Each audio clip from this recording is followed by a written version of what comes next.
We have a really cool topic today that most people don't know about, but it's something that is really a success story at the City of Columbus, and that's the Com-Til compost story, community asset. But before we get to that, if you're watching us on Facebook, you can type in the chat, or not the chat, but you can comment if you have any questions. And if you are joining us through the WebEx webinar, you can type in the chat and we'll get to your questions. Before we dive into compost, I do want to mention that, being part of the city here, when we talk about sustainability, we talk about three things moving in the same direction: economy, environment, and equity. That's when you really have a sustainable city, sustainable neighborhoods, and really thriving as a community. And that's what we want to go for. We want to be carbon neutral by 2050. And so all of these things need to be moved forward jointly. So if you're not familiar with GreenSpot, it is a program that inspires, educates, and recognizes households, businesses, community groups, and neighborhoods that adopt sustainable practices. It's free to join, free to be a member. And if you're in Franklin County or surrounding county, you could join by going to columbusgreenspot.org. You can see we have over 23,000 members, and we do really cool things for them. Like we actually toured the Com-Til facility earlier this week, and that was like an exclusive tour for our GreenSpot members. You also get a heads up with these GreenSpot conversations first before we let the general public know about them. So all sorts of cool things, an e-dashboard, etc. But I'm not going to dwell on that because that is not what we're here to talk about. We are here to talk about Com-Til, and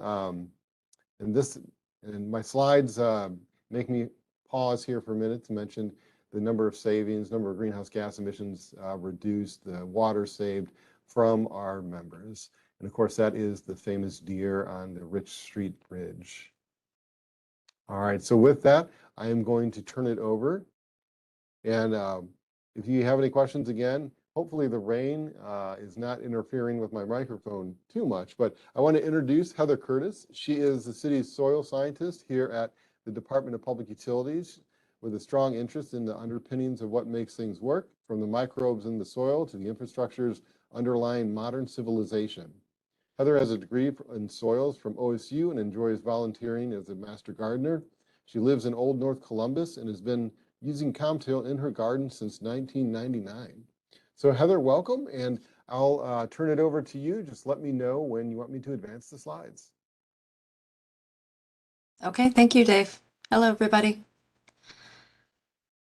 So the City of Columbus Compost Facility, go ahead, Dave, is a part of the wastewater treatment system under the Division of Sewers and Drains in the City of Columbus. So to start off with a quick overview of the urban water cycle in our area, Columbus has two treatment plants, Jackson Pike and Southerly. Jackson Pike started treating wastewater in 1908, and the current process started in the early 30s, and Southerly was constructed in the 60s. Both of the wastewater treatment plants are pretty much constantly undergoing renovations as they're in use 365, 24/7, and as new technologies come online. The compost facility was started in 1981, and it was based off of an EPA grant to start off with. But it's survived through the 80s and has started really thriving in the past few years. Go ahead, David.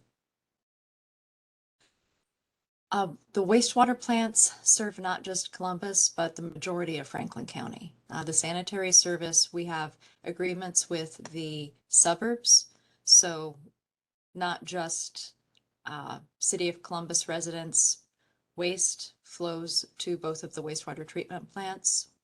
If you're on a septic system, obviously you're outside of it, and there are a number of communities in central Ohio that have neighborhood septic systems, and those aren't connected.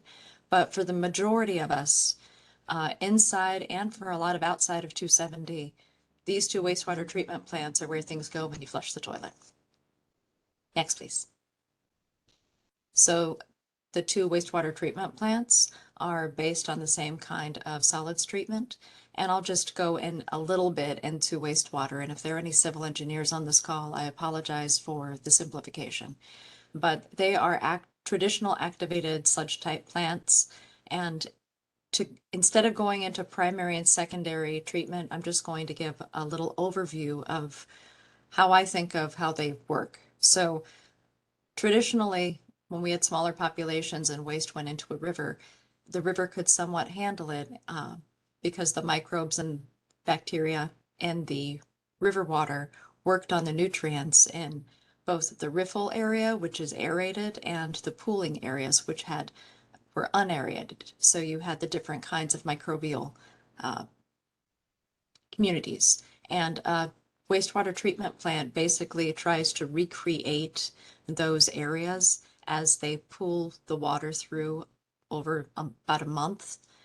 If you look at the Google map and you see the lines of all of the pools of water, that's called a train, and the water takes about a month to move through it and goes through the different areas so that the different communities of bacteria can be working on the nutrients. At the same time, they also add polymers, which have an ionic charge, and those cause flocculation to happen. So things that have charge will stick to them and get heavy and fall out. And at the end of that process, we digest it again. If you know the domes on 71, those are digesters. And in there, we just let the bacteria go to it for an extra month and work on the volatiles, and the dome part catches the gas. And then once the liquid comes out of there, it's about 3% total solids, or like tea, basically. And then it goes through a centrifuge, and the centrifuge takes the solids out one side and sends the water out the other side. And for the solids, you can control how thick the solids are. And I'll get into that in a second. But for the water, when the water comes out, it then gets bleached to kill all of the microbes that have just been doing all of that work. And then they treat it to bring the pH back up to the same level as the river water, and then it's released. So that is a strong oversimplification of the wastewater treatment process. But one of those things, the solids that are taken out, those are called biosolids, and that's what we're dealing with here. Next, David. So the city of Columbus treats a lot of water per year, a lot of water per day, and even more on days like this when we have rain events. And since we're an older city, part of what underlies our city is it combines sewer, which means that both what's coming off of the streets and what's coming through the pipes is combined and comes together. Now, that's not in all areas of the city, it's only in certain areas, and if you're interested in more details on that, you can go look at blueprint information, where they work on having water go into the ground instead of into the sewers. But it does dilute a lot of what's happening. You might have remembered the Oars Tunnel being built. The Oars Tunnel was built to hold rain event water so that it could slowly go through the wastewater treatment plant instead of having to bypass and go to the river. And the reason why it just can't go through the wastewater treatment plant is because the wastewater treatment plant is essentially a bacteria farm. And if you hosed through a huge rain event, you would blow out the bacteria that do the work. So they can't do that. It would break the system. But having the tunnel, that keeps the water so that when they can keep pulling it out at the correct rate and keep the system going. Next. So for those solids, we do 100% beneficial reuse. And what that means is that after it's digested, which means going through the extra digestion process, and we thicken it and dewater it, we send it out in different outlets to be used in the soil. The city used to incinerate the majority of their biosolids and only compost and land apply a very small amount. But starting in, I believe it was 2009, Mayor Coleman had a focus on sustainability and how do we do everything we can to be more sustainable. And one of the pushes on this was to sustainably use biosolids. We can go more into the outlets later if there are questions on it, but today we're just focusing on the compost facility. And the compost facility takes mostly Class B cake. Next. So for all of those outlets, we have Compost takes about, well, this is very specific, so it's from 2021. Compost processed 42%. Kobe is the Central Ohio Bioenergy Anaerobic Digester on 104, and they took about 21% of the dry tons of the biosolids. We have a deep row hybrid poplar project in Perry County, and that is helping mitigate acid mine drainage on the tops of mine spoil piles by growing hybrid poplar trees and biosolids, and that took about 25%. And we do liquid land app out into farm fields and with farmers, injection only to help get carbon into the soil and some nutrients, and that's about 7%. And Grow Ohio is shown there is another deeper hybrid poplar farm that we use occasionally. Next. So I kind of covered what biosolids are. One of the common questions we get is, isn't that sewage sludge? And yes, it is. The problem with, and the reason why biosolids is not just greenwashing the term sewage sludge is because there were issues with heavy metals in the 80s, major issues with heavy metals.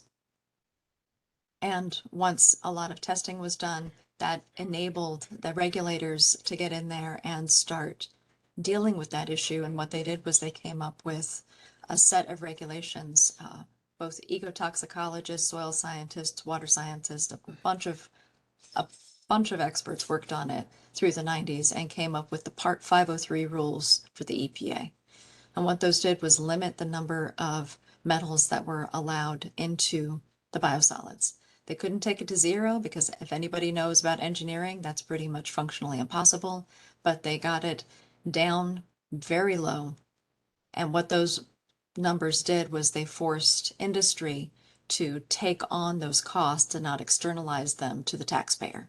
So instead of ratepayers paying for the metals to be distributed wherever, instead the companies had to hire engineering firms to figure out how to deal with those materials because their wastewater had to meet water quality metrics before it was allowed to be received by the municipal water system. And that is why we can, in good conscience, use biosolids, and that's why we call it biosolids and not sewage sludge. In terms of it being safe, as with the current science that we have, yes. I can go into that in depth if anybody has questions, and I'm sure you do because I know I did when I first started here, and I asked my soil ecotoxicology professor to start with, and he guided me to a lot of information before I took this job. So that's a sensible question.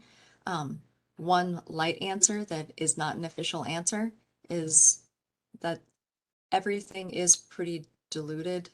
So any given shovelful that you put down somewhere, while it does have things in it, everything is at such a low level that the majority of pretty much everything comes up as a non-detect if you test for it.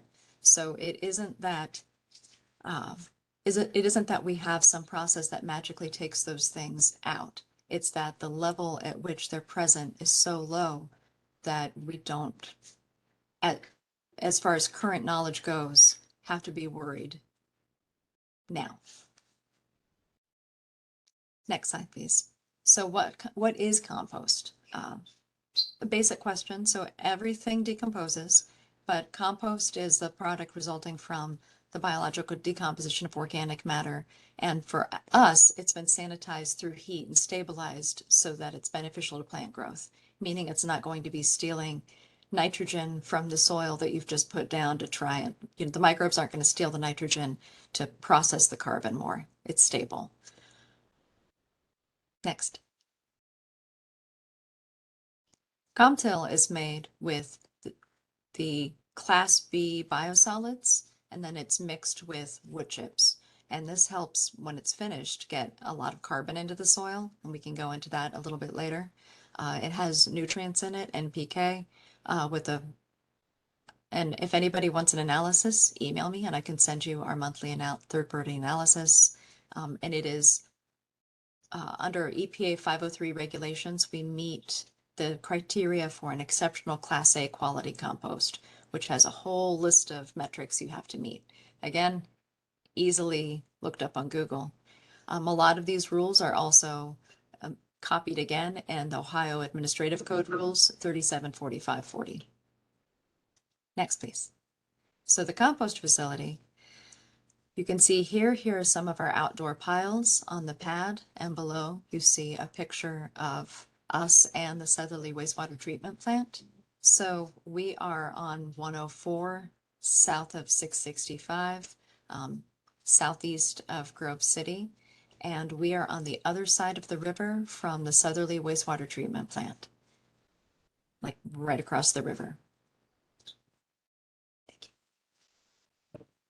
This is a quick overview of the facility process flow diagram. So if anybody comes for a tour in person, this is one of the things we put in your hands before we walk around and look at everything. A quick explanation would be we bring in 7 to 9 loads of wet tons, or 7 to 9 semis per day of about 20 to 23 tons per semi into the compost facility. And it gets laid between 2 rows of carbon piles, wood chips, overs, ground up yard waste. And then a loader comes and mixes it all together like a very large size baker. And then once it's has the first layer of mixing happen, then they run a windrow turner over it, and that mixes it intensely, and it's pretty fun to watch too. And as it does so, it takes the wet biosolids and makes sure that pretty much every single piece of wood has a film coating it of the biosolids. And the reason why that's important is the biosolids are composted by being the nitrogen portion of the carbon nitrogen ratio that's necessary for the microbes to be at their happiest.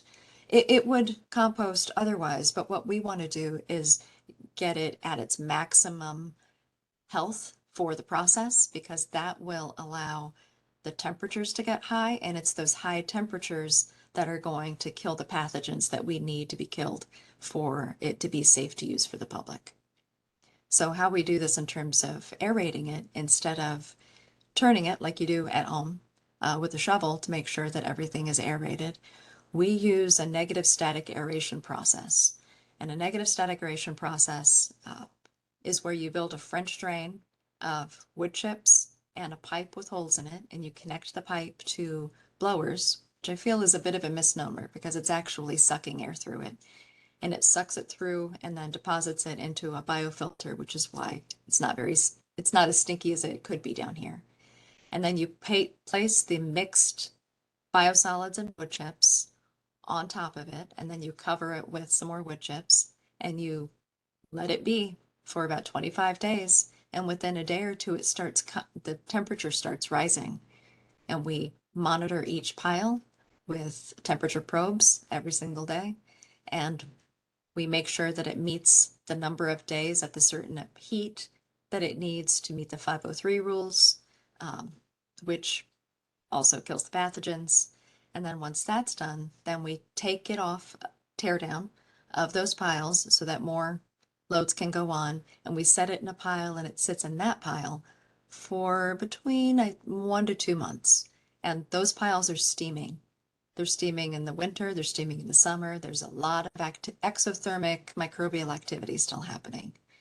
And then at some point, we take that and put it through a screen, and the screen is a 1/2 inch screen. So anything under a 1/2 inch goes through into the fines pile. Anything over a 1/2 inch goes into the overs pile. And then each pile gets stored in a spot, and once it's stored, then it's tested. And you get the finished compost product once all of the tests come back with green lights.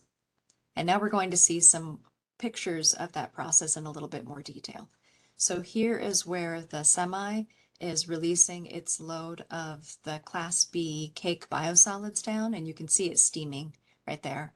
And then the dark pile is overs. So each piece of wood, after it goes through and is not in the final pile if it's too big, and gets to be in the overs pile. We had some tests happen a few years ago, and they determined that it takes about 4 cycles of being used before a normal wood chip breaks down small enough to be used up in the compost. So that carbon keeps doing its job until it's all the way used up. Next, please. Here is a more in-depth picture. You see the layer of wood chips. What you can't see right here is a picture of the pipe coming out, but once that is all mixed up, here is a front loader placing the load on top of that French drain. And we have teams of people doing this for each truck that comes in, the 7 to 9 times per day, 7 days a week, 365 days a year, right? Because since we support the wastewater treatment plants, they need those silos empty because the water keeps flowing, people keep flushing. There are no days off in utilities. Go on. Here's a picture of some of the temperature probes. We have base staff that go out there and write down the numbers of every probe and track it per pile. And then the EPA takes those numbers at the end of the year in our annual report.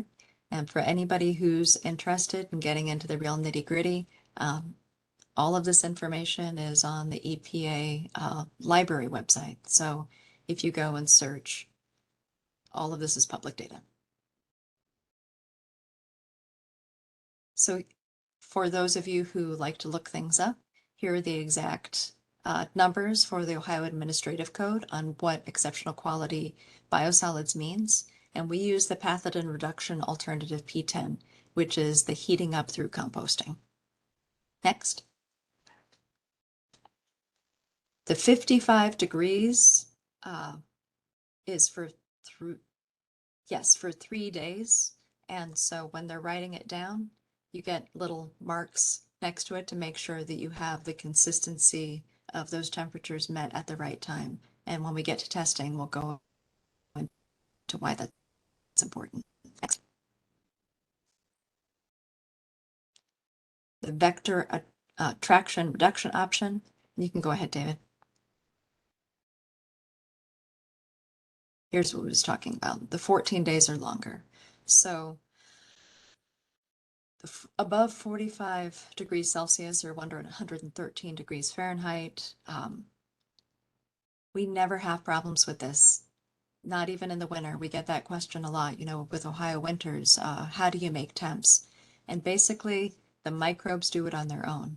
That the reactions that they give are exothermic reactions. And while it might take 1 day extra to come up to heat, once it hits that heat, it stays at that heat, which is why we're able to do this year round. Next. Here's a picture of the screens. So this is a front loader taking a load of the tear down material, which has been sitting, curing for a month or two, and putting it into the screen. And then the screen kicks out the fines over here, and on the other side, which you can't see, are the overs. This is while the process itself is simple, this is a major industrial facility, and we produce 45,000 cubic yards per year. So, there's a lot of heavy equipment, a lot of maintenance, a lot goes into this process. Next, please. For sales, 60% of our sales go to local soil blenders who use it to help add carbon and nutrients to the soils that they mix. We also have a large amount going to farmers, and while we no longer do retail, we do offer a haulers list where folks who have signed up for a wholesale account can choose to sell to the public. And while we don't do any of the logistics, we can pass that along, and customers can buy through those haulers. And honestly, that's how I get mine. I buy through local haulers each year, about 6 cubic yards for my front and backyard. Next. We go through the U.S. Composting Council to get a seal of testing assurance. That we originally did it to take part in engineering contracts for green infrastructure projects. However, our ag sales have been so strong that we haven't really needed to follow up on that market, but I'm still happy to have this third-party testing go through, because then I can share third-party testing analyses with the public whenever asked. So if you're interested in different kinds of composts and what makes them certified, the U.S. Composting Council has a great website and a lot of information on metrics on how to use compost, including specs that are already written for landscape architects and other gardeners to put into proposals, if anybody out there needs that. So there are a lot of ways to use compost. Here we have the turf establishment, and certainly, especially if you're anybody who's seen people have to reseed areas more than a couple of times, helping the microbes and helping the soil health by adding some compost first can save you reseeding an area. Putting together a new planting bed, you can incorporate it if it's a new bed. We recommend never more than 20%. And we honestly don't recommend it as a backfill. I wonder what they mean by that, because it is a compost, so it will flatten out over time. So if you need to fill a low spot in your yard, you need topsoil for that. But if you want to grow really green grass on top of it once you fill it in, then you can put some Com-Til up on top.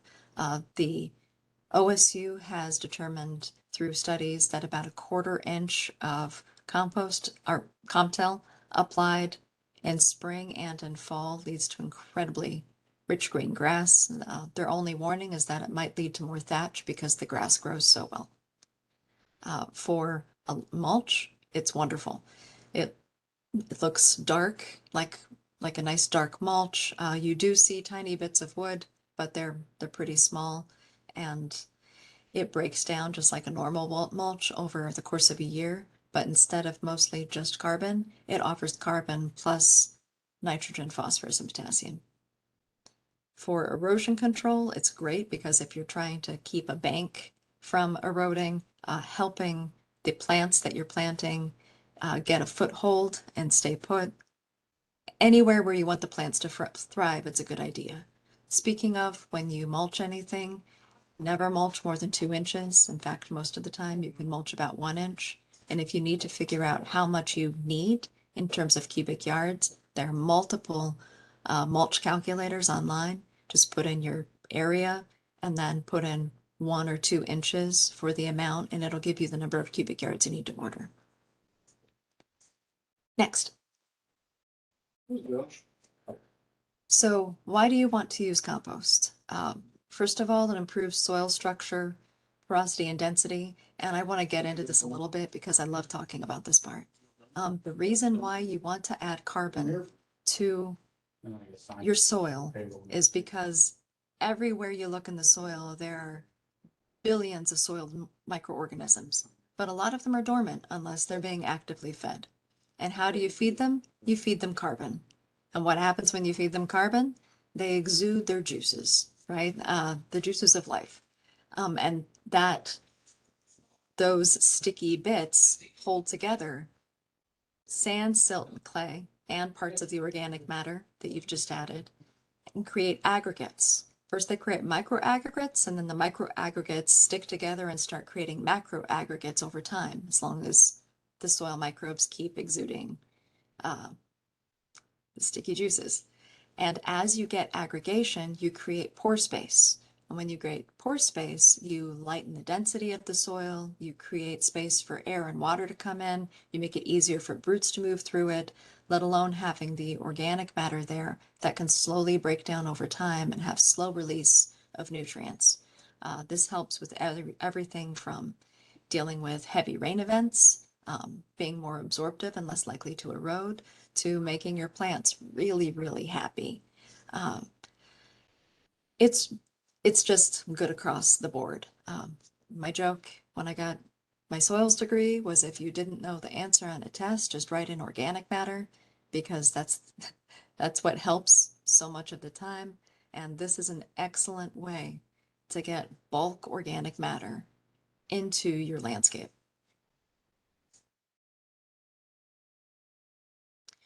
So we use wood chips that we buy. We also use just as much yard waste that people bring to us. We do not get the yard waste that is picked up from the side of your street. That goes somewhere else. But if you bring it to us, we can use it. And we take both brush and logs. We pay to have them ground a few times a year, and then those grindings make up about a third of our carbon source. So if you cut down a tree, or you see your neighbors have cut down a tree and you want to spread the word, we always need more carbon for the process. And that is a very quick overview of the City of Columbus's compost facility and our Com-Til product. If there are any questions, let me know. Awesome. Thank you, Heather. I mean, the one thing that screams to me during your presentation is science, right? I mean, this is highly technical, highly expertise area that's been honed over, generations. And I think we're the only ones in Ohio that actually have 100% beneficial reuse of the biosolids. Is that correct? Nope. There are a couple of smaller facilities that do have 100% beneficial reuse, but they have, and no offense, that's wonderful, but they have far less, smaller amounts. Mhm. So So, we're the so biggest. for the size city, the only other folks who have beneficial reuse at our size similarly are all on the West Coast. So we're kind of on the forefront here for the Midwest. Awesome. So we do have a couple questions that came in. How much does the compost cost and what sizes does it come in? So we used to make 2 sizes and now we only make 1 because the market just didn't want the other size so much. And it goes through that 1/2-inch screen. We charge for our wholesale account customers on 2 tiers. So if you buy between 30 and 299 cubic yards per year, it costs $16 a cubic yard. And a cubic yard averages around 1,000 pounds. So another way of thinking of that is around $32 a ton. And if you buy more than 300 cubic yards a year, and that's mostly the soil blenders and our farmers, then it's $12 a cubic yard or $24 a ton.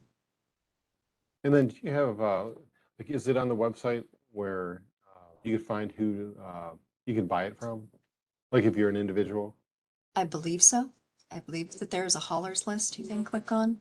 I'm not sure when the website was last updated, but you can also email the compost facility and we will send out the most current haulers list. And it's a long list. There are plenty of folks who have wholesale accounts who would be happy to sell to the public and deliver. Right.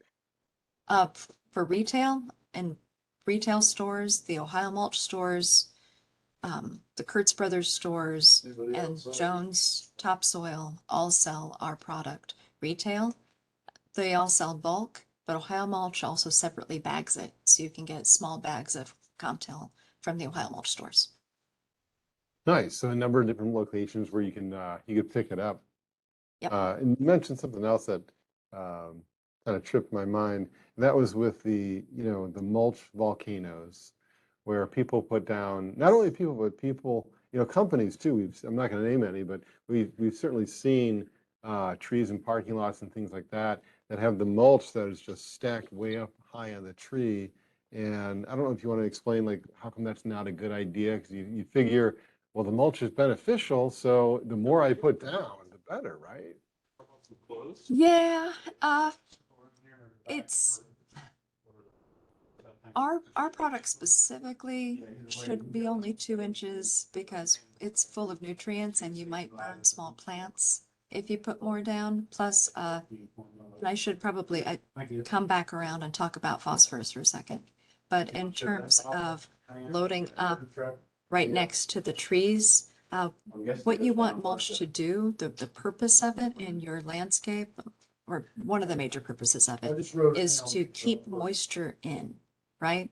But you also want to let the roots breathe, because the roots and the microbes underneath need a lot of air exchange, water exchange. And when you build the mounds, not only are you offering space for other things to live that you might not want to live there, but you are also keeping water from flowing to the roots in the right way. You're keeping air from exchanging.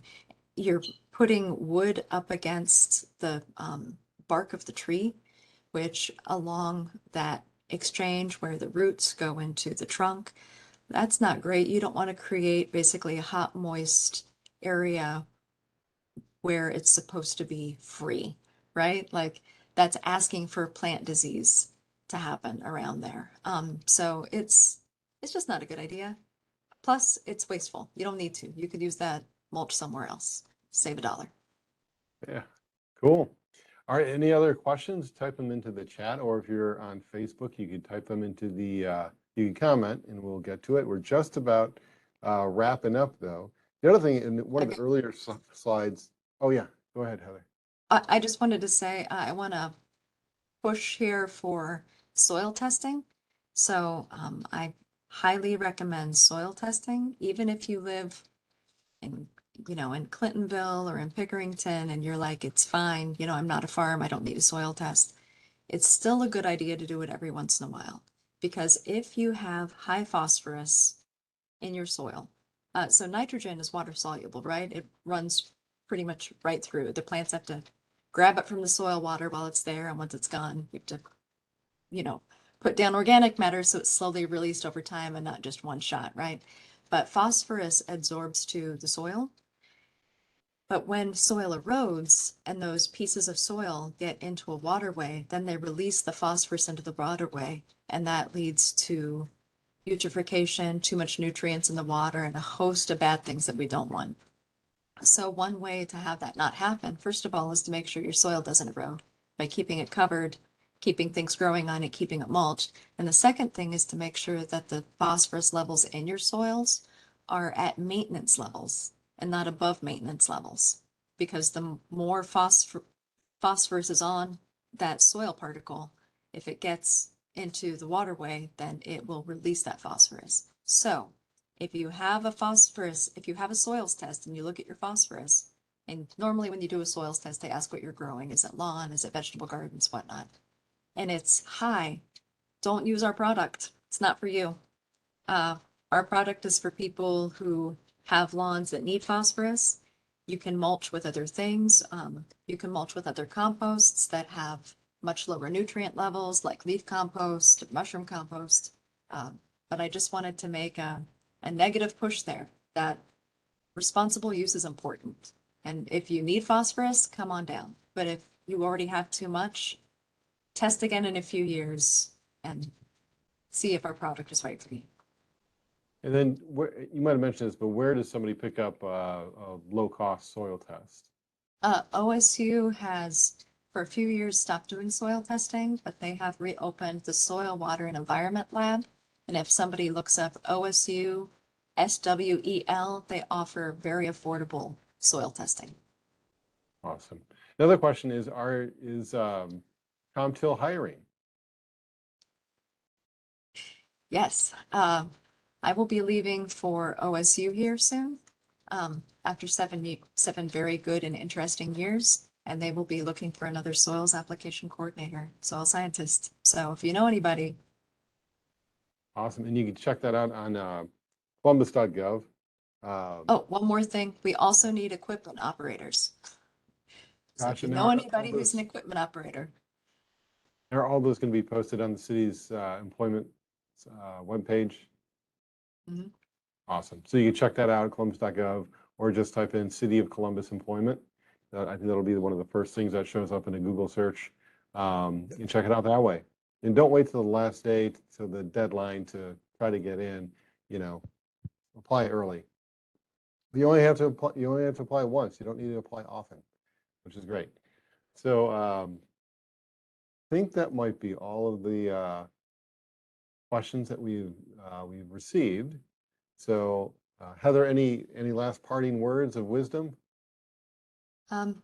My first year working with Com-Til, I went to a landscaping conference and I had landscapers walk by my booth back and forth.